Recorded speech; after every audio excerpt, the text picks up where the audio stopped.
Good afternoon, everyone.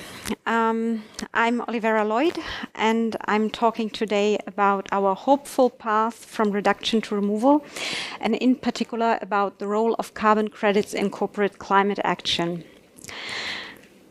So first, some words about who we actually are. The name Enno Roggemann doesn't sound familiar to most people.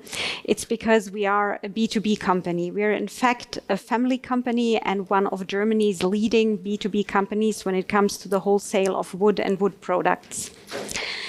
We also have some other building materials, but wood and wood products is really what made this company big. We have 10 companies at 9 locations. From March on, there will be more locations. However, the way we work is that we offer certified products. By now, it is quite a bit what we offer certified. It is not yet half of the portfolio when it comes to wood and wood products, but it's over 40%. Energy efficiency is a topic that plays a role everywhere in Germany. I think everywhere has somewhere solar panels, and so we do as well. We have at some locations solar power, and we have one location where we have geothermal energy. What is very much in focus for us these days is our logistics efficiency initiative. This plays a really big role when it comes to a wholesale. And in addition, we do support local woods. It is in particular a place called Rothenburger Wald, where we donated, after a bark beetle attack, 2,000 trees in 21. And we continue donating 550 trees annually. One really important topic these days is circular economy. So that is also something we focus on, and where we are having currently pilot projects underway. Well, this family company grew fast and has still one owner. He is a third generation, and within this growth, usually sustainability measures that were taken were based on situation-specific decisions. That means that when the EU TR became a part of compliance and something we had to fulfill, we did it. The EU DR is coming soon as well. And all of this led and leads to concrete sustainability measures. With respect to logistics, the decisions taken there were mainly market and strategy driven. I put there some examples such as logistics optimization or customer-centric logistics, so you can see logistics play a very big role for us. I think some decisions were simply value-based, and I think that those are really important decisions. 1999, the company decided to go with the FSC certificate. This is a Forest Stewardship Council. By now, we have, of course, PEFC as well. However, the person who decided that was a second generation. He's not alive anymore. He is a father of the current owner. And back then, there were 2 certificates that played a role that play today a role. One was PEFC, which was more and more market-driven, and the other one was FSC. And for some reason, he decided to choose FSC.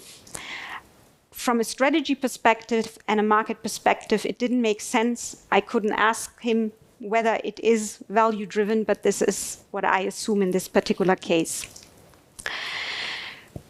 All of these decisions are something that frames sustainability in this company. But there was no big framework. And that was simply because there was no legal force, no compliance force on creating a framework, but a lot of personal freedom within the picture of what you want to do or what you do not want to do. This has nearly changed when the EU CSRD took place. We are about 750 people. As I mentioned, in March, we'll be a little bit more. And we were therefore part of the second wave. What caused a lot of discussions when it came to the EU CSRD is actually not the EU CSRD, but the supplementing directive that you see here, because this is a directive that contained all the requirements relating the ESRS. Of course, it was a lot. On the other hand, it was a chance to look at your company more closely, to see data you haven't seen before, and to have more strategic thoughts on what might impact the future of your company. And we were very good at preparing all that, I believe. But well, then the omnibus hit our company, like everybody else as well. Or not everybody, but 38,000 companies in Europe were not obliged anymore to report according to CSRD, and we were one of those 38,000. What does it mean if an external trigger that is that strong disappeared or disappears? It means that obligations from CSRD were removed. We had no binding reporting requirements anymore, of course. And there was no enforcement on any kind of structured governance anymore. So it would be essentially the same status quo as before, where everything happened situation specific and sustainability was not really part of governance, but more of a side effect. Nevertheless, we did learn in this 1 year, and we learned a lot. I'm seeing somebody from Deloitte here, and Deloitte actually published a survey on that with 200 companies that very much describe the effect of the EU CSRD as I did. It started to become important in a governance, a big overarching governance framework. The same is true for PricewaterhouseCoopers. They have interviewed 547 companies. So, however, what we look at now is a changed reality. We have not decided to let everything go. We stayed with some measures.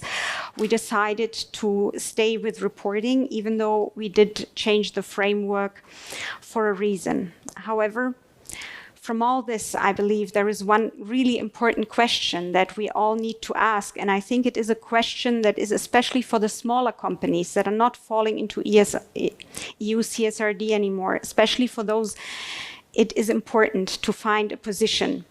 And that is, what level of strategic sustainability governance do we want without regulatory pressure? I think for my company, I cannot answer this question at the moment. It is not clear to me. And I see that the context has changed quite a bit, but we must be aware that the reality we are in hasn't changed at all, besides all of the contexts around it. What we learned from this time is that we also have Scope 3 data that you don't see here because it wasn't published, but we did publish 2024 data with Scope 1 and Scope 2. And something I already mentioned is that logistics plays a big role for us. So what you see there is that Scope 2 barely matters. Scope 1 is a large source of greenhouse gas emissions in comparison. And if you look closer at Scope 1, what you see as well is very much that mobile combustion is the main reason for these greenhouse gas emissions. And this is very much how our greenhouse gas emissions look. They look like these trucks. What we do have is indeed an electrification of a fleet, but those are only small cars and forklifts. But the main reason why we have these greenhouse gas emissions in the quantity that we have are the trucks. We made some effort to improve the situation. We use a software called PTV. It should help us improving route planning and also improve our vehicle loading efficiency. We have, in addition, a driver training that includes eco-driving, safety, and social compliance. So altogether, we do quite a bit there, but you saw the picture, we don't get very far. Of course, it makes sense then to look at e-trucks, but for today, it is still a structural limitation for us. Some years ago, I would have said that long duty cycles are problematic with these trucks and that comes with a cost barrier. But this is almost the narrative of the past. Trucks have improved a lot. The biggest problem that we have of a structural nature these days is the grid capacity. Very many companies have the problem. We would need in Bremen, which is our headquarters, for a partial fleet electrification, 1 megawatt. That would be a significant grid upgrade, and it is unclear whether it is possible. So what we look at here is a very high capex and an absolutely unknown return on investment. And this is where the next step is not really clear. It is a no, to summarize it.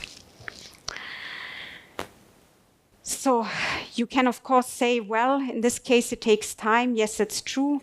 And what am I going to do throughout this transition? I can look at other options, but eventually you have explored all your options. We have a lot of knowledge. And this is where the topic carbon credits started to play a role with me. Or for me, sorry. Initially, I intended indeed to start this year. I thought that it would make sense to have a look at it, to see how far this market developed, to deal a little bit with the reputational issues of the past, to see where I can position this company, or maybe more accurate, to see where the company allows me to position it, because obviously I can't do what I want. So I got an opportunity, and this was in the last quarter of 2025. And that was, in a way, Roggemann style. It was absolutely situation specific. It came from a private side of mine.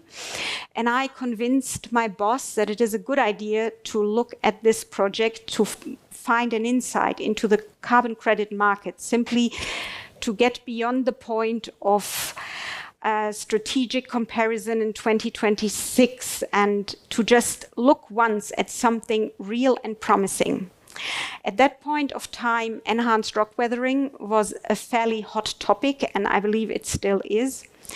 They were amongst the first, the company Alt Carbon who invited me was amongst the first, if not the first in India, who did that.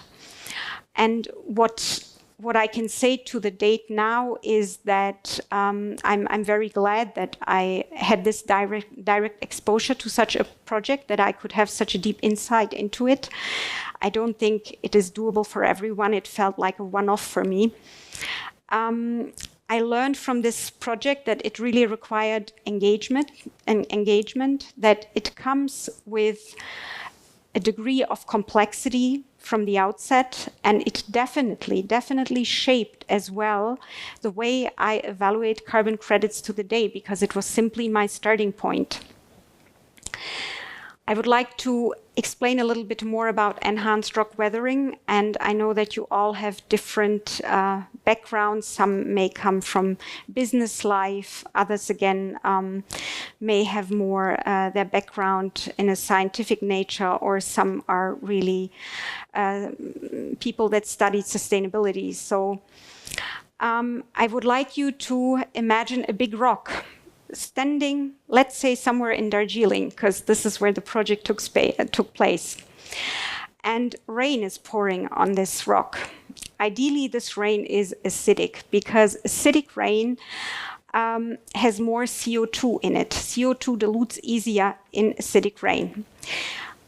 Usually we are not happy about it, but in this case, it is lovely if it is that way.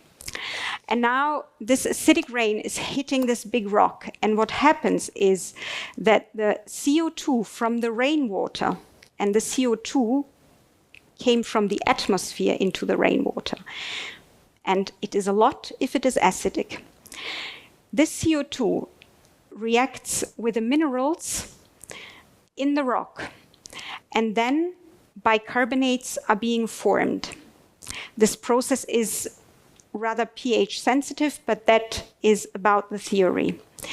And this is where the potential of long-term storage of bicarbonates starts. And the storage can take place at the end in the ocean, in sediments, if you like to think of it as corals. It is, however, not that perfectly simple as I've described it now, because first we have a time scale on Earth. And if we face reality and we try to watch a rock weather, we will see that it takes a damn long time, and we surely can't save the climate by watching rain coming from the sky. So the idea of enhanced rock weathering, therefore, is to increase the relative surface of this rock by using basalt dust. This basalt dust is usually not something that is specifically ground for it, but it is something what comes from mines, and it is often considered to be waste or close to waste. And this becomes at a sudden a very valuable resource for this procedure. An additional interesting fact is as well that in these areas, basalt dust was already used in combination with organic material to improve the quality of the soil. So you have at a sudden two aspects that get together. You don't have agriculture being dismissed, but you support agriculture in an area that lives of it. And at the same time, you can do something for the climate. However, it's not that easy, because otherwise you would just mix carbonate with organic material or mix basalt with organic material, not carbonate, what am I talking? And then you would wait for the wonder to happen. But the wonder doesn't happen, because this process is not that simple. It is, as I mentioned, pH sensitive. The aqueous CO2 partial pressure matters, the soil buffering capacity matters, and all of this together regulates the CO2 uptake, which can also be free from the atmosphere, not only from the rain. And it also regulates the storage of bicarbonate and potential degassing. So in order to be able to have such a project running, you do need continuous verification. If you buy a credit that is an enhanced rock weathering credit, you don't buy something that is based on a one-time proof, but it means an ongoing validation process. The climate impact must be demonstrated repeatedly over time. That requires repeated measurements. People talk a lot about repetition, but what does it mean? That means in detail really pore water sampling. It means also sampling the basalt dust and understanding what are you putting there. Also with respect to safety, you want to know what you're putting there on the soil. It means also soil sample, pore water sample, all these things. And once you have analyzed it in your laboratory, you put it into a model, and this model helps you in the end to quantify the amount of CO2 you have captured based on your measurements. So we talk here about something very complicated that needs, in addition, regular independent verification, and also it is always having a running transparent adjustment of assumptions with it. Trust is thereby built on repetition and not through a single verification event. And what you really need to understand is by investing in such a credit or in removal credits in general, we don't talk about emission avoidance. That is something what I find very important to distinguish. But we talk here about CO2 that is literally taken from the atmosphere and that is put into long-term storage. To get one more time to the point why repetition is obligation here when it comes to measurements and modeling. I find the picture of a leaf always very nice because we naturally see leaves losing chlorophyll and the chlorophyll degrades and you have phaeophyte and you can see that every year happening. This is something that can happen in nature as well in other processes, but you don't see it. And therefore, the measurement matters. Otherwise, your results would be absolutely false. You may think that this complication or this complexity of the project is a con, is more of a contra, but it is actually a pro, because this is where the strength lies. You don't have one verification touch point or occasional verification touch points, and you don't work with false data, but you have all the time data assessment. So you are more safe than you are with some other maybe easier structured projects. What you need to have in mind as well, this is indeed a credible framework. If you have these verification touch points, what you see is that you must have a partner who issues essentially the credibility, or who verifies the credibility of your credits. So the ex post credit issuance is what you get. Nothing else is possible within this type of framework. Besides, I took here as an example Puro Earth. Puro Earth is not the registry of alt carbon, but a registry that works with enhanced rock weathering, that has a lot of transparency within. And I just took this as a snippet from their webpage, so you can see beyond all kinds of, endorsements and certificates and whatever, you can see for yourself really very well what you're doing there. You click on the method and you see the durability class up on top. You can get easily explanations on it, also easily explanations on the method. And I think that this is something very important for the voluntary market, especially as we are having much less pressure that comes from a compliance side, and therefore much more to decide. If we want to create a carbon credit portfolio, because there is no perfect carbon credit out there, we may want to look at various types of credits. Here, I want to point out one very important aspect. This is fully AI generated, so I didn't mess with it. It comes from the internet. If I would have messed with it, I would have, for example, had more risk assessment, environmental impact, safety. What I thought was very interesting, what AI did though, is looking at durability. So the really durable ones are further down. And you must have seen before the 1,000 years plus durability for this type of carbon credit. This is a very modest assessment, because you can just as well talk about 10,000, okay? Based on this, we have a lot of knowledge, and we have a decision process ahead of us at the company where I work. And for me, especially as I've been there in December, in November was a COP30, a lot got muddled up in my head and changed. And what I take from especially the COP30 is that for companies that are not part of the compliance market, net zero claims are losing to some extent relevance. Offsetting is increasingly constrained, and we do know that corresponding adjustments are scarce. So we can shift more and more from neutrality claims to actually credible contribution. And this comes with some interesting practical implications. I know a lot of people were sad after COP30 because you couldn't claim the removals from the voluntary market the same way as from the compliance market. But frankly, this less of pressure can help some companies to jump on board, because the fear of maybe making a mistake when justifying neutrality claims and all this narrative around it, it disappears a little bit, and it gives us a certain amount of freedom. There is a lower reputational risk, and there is more room for learning, for pilots and iteration. And really robust decisions are not those that assume certainty, but those are the ones that remain defensible when assumptions change. And I believe that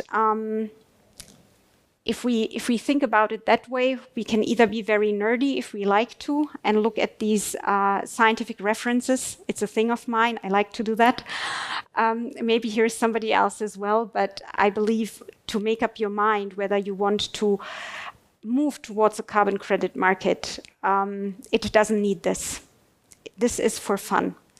But I think it is not for fun to realize that the reality hasn't changed independent of how compliance is changing or how compliance pressure changes. So I hope you enjoyed that and you found it a little bit interesting. And thank you for your attention.